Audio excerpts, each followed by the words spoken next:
पाहूया पुढच्या बातम्या।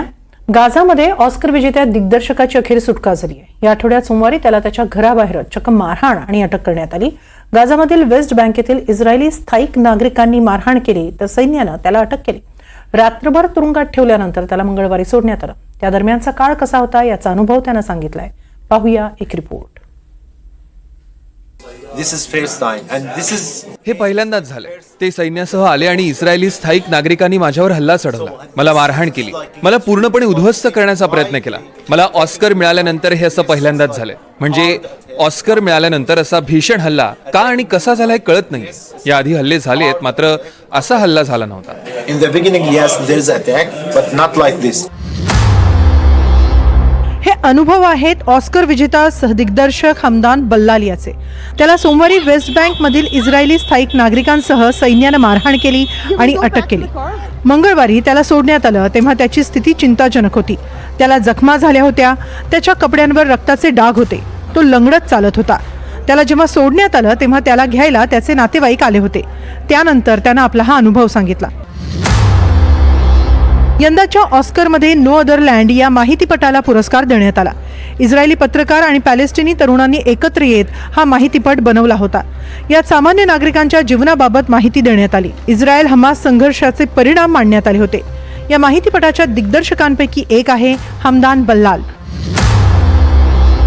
मात्र ऑस्कर मिळाल्यानंतर त्याच्यावर हा भीषण हल्ला झाला, तोही त्याच्या कुटुंबियांसमोर, त्याच्या मुलांसमोर। याबाबत त्याची पत्नी लामिया आणि नो अदर लँडचा दिग्दर्शक बॅसिल एड्रा यांनी माहिती दिली। त्यांना 3 लोक मारत होते। त्यांच्यापैकी एकानं मास्क लावला होता।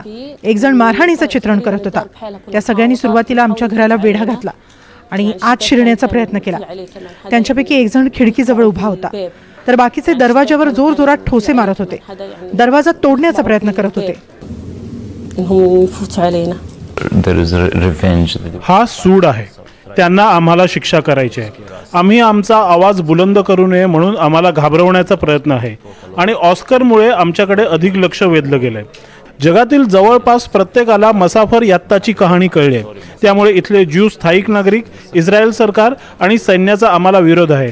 त्यांना मसाफर यात्तामधली दृश्य जगासमोर येऊ नयेत असं वाटतंय। No, don't want us. तर बल्लालच्या गावकऱ्यांनीही त्या दिवशी नेमकं काय झालं हे सांगितलं। या घटनेनंतर गावकरीही भयभीत झाले। आम्ही हल्लकल्लोळ ऐकला। हमदानच्या घराबाहेर गोंधळ सुरू होता। आम्ही तातडीने त्याच्या घरी आलो तेव्हा त्याला स्थानिक आणि सैन्य मारत होते। सैन्यानं तर आम्हाला हमदानच्या जवळ फिरकूही दिलं नाही, उलट गोळीबार सुरू केला। त्यानंतर सैन्य आणि पोलिसांची वाहनं आली, आम्हाला तिथून हुसकावून लावलं। माझ्यावरही स्थानिक आणि सैन्यानं हल्ला केला। माझ्या वडिलांनी, भावांनी मला सोडवण्याचा प्रयत्न केला, तेव्हा त्यांच्यावरही गोळ्या झाडल्या आणि मलाही ठार मारण्याची धमकी दिली। हा हल्ला किंवा ही अटक नेमकी का झाली हे काही इस्रायली सैन्यानं स्पष्ट केलं नाही। मात्र या घटनेनंतर हमदानही घाबरलेला आहे। I don't know what I'm feeling now. मला नाही माहित की आता मला कसं वाटतंय, मात्र ते माझं घर आहे आणि त्यामुळे मी घाबरलोय।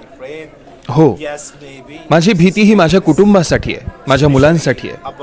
मात्र मी माझ्या घराचं काहीही करून संरक्षण करेन, कारण ते माझं घर आहे। My home, because this is my home.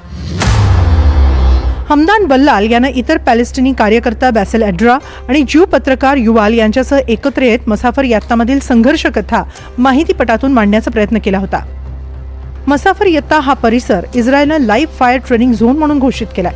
सतत विध्वंस आणि हद्दपारीच्या धमक्यांचा इथं धोका असतो, तरी सुमारे 1000 पॅलेस्टिनी इथं राहतात। इस्रायली सैन्यानं इथली घरं, पाण्याच्या टाक्या, पायाभूत सुविधा उद्ध्वस्त केल्या आहेत। गाझामधील युद्धानंतर परिस्थिती अधिक गंभीर झाली आहे। वसाहतवाद्यांच्या हल्ल्यांमुळे हिंसाचार वाढलाय। बल्लाल आणि एड्रा याच परिस्थितीत वाढलेत।